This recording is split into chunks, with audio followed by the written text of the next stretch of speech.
తెనాలిలో కూటమి ప్రభుత్వంపై వైసీపీ అధినేత జగన్ చేసిన విమర్శలకు టీడీపీ నేతలు తీవ్ర స్థాయిలో మండిపడ్డారు.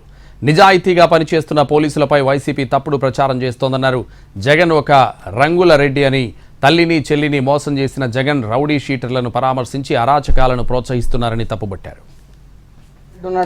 ఆయన సీట్ ఇవ్వడం కోసం వాళ్ళ బాబాయికి ఇస్తానని నమ్మబలికి మరి గొడ్డలతో ఆయన్ని అంతమొందించిన చరిత్ర, వెన్నుపోటు పొడిచిన చరిత్ర జగన్మోహన్ రెడ్డి కాదా?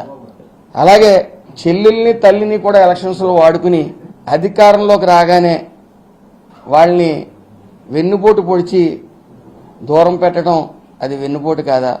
అదేవిధంగా చెల్లెల ఆస్తులు లాక్కుని మరి బయటికి గెంటేయటం వెన్నుపోటు కాదా?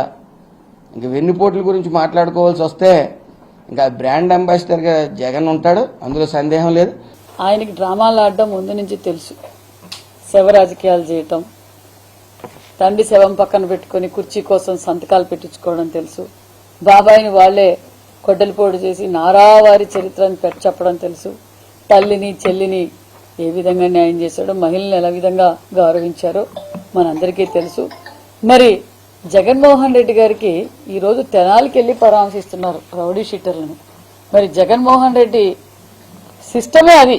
ఈరోజు రాష్ట్ర ప్రజలు సంవత్సరం అయిందయ్యా, ఒక అరాచక పాలన పూర్తయింది, అక్కడ సమాధి కట్టేసాము అని చెప్పేసి ఉంటే మీరేదో వెన్నుపోటు దినోత్సవం అంటున్నారు. నీకు ఓట్లేసిన ప్రజలు నిన్ను గెలిపించిన అక్కస్తో నీ పార్టీకి సంవత్సరం జరుపుకుంటున్నావు. ఇటువంటిప్పుడు ఒకటే చెప్తున్నా, పోలీసులు మా ప్రభుత్వంలో శాంతి భద్రతలను కాపాడుతూ ఉన్నారు. ఈరోజు ఒక గంజాయి బ్యాచ్ని పరామర్శించడానికి వెళ్ళే అంత అవసరం ఏమొచ్చిందని అడుగుతున్నాం.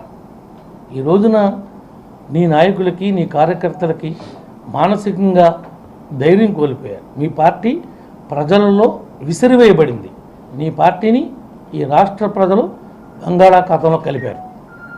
అన్ని వర్గాల వారు, అన్ని కులాల వారు, అన్ని మతాల వారు యూనిఫామ్గా మరి ఇలాంటి తీర్పునిస్తే నువ్వు ఈ రోజున ఆయన పరామర్శిస్తున్నావంటే అంటే ఈ రాష్ట్రాన్ని ఏ రకంగా ఎటు తీసుకెళ్దామని నీ ప్రయాణం అని చెప్పి మేము అడుగుతా ఉన్నాం. మాస్క్ అడిగిన డాక్టర్ సుధాకర్ దగ్గర నుండి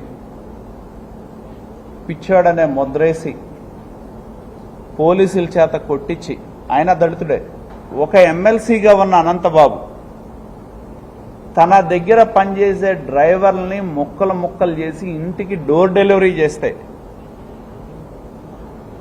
ఆ డోర్ డెలివరీ చేసిన అనంతబాబుని ముఖ్యమంత్రిగా ఆయన పక్కన కూర్చోబెట్టి, వెనకాల కూర్చోబెట్టి రాజ్యం నడిపిన వ్యక్తి జగన్మోహన్ రెడ్డి. రేపు 4వ తారీఖు ఒక సైకో పాలన నుంచి విముక్తి పొందిన రోజు. హ్యాపీ ఆంధ్రప్రదేశ్. రేపుకి ఈ వెన్నుపోటు, గొడ్డలి వేటు పేటెంట్ అధిగా ఉన్నటువంటి జగన్మోహన్ రెడ్డి ప్రభుత్వం కమ్మంద హస్తాల నుంచి రేపు బయటపడిన రోజు. అయితే రాష్ట్ర ప్రజలందరూ ప్రశాంతతగా చాలా హ్యాపీగా ఉన్న రోజు రేపు జూన్ 4.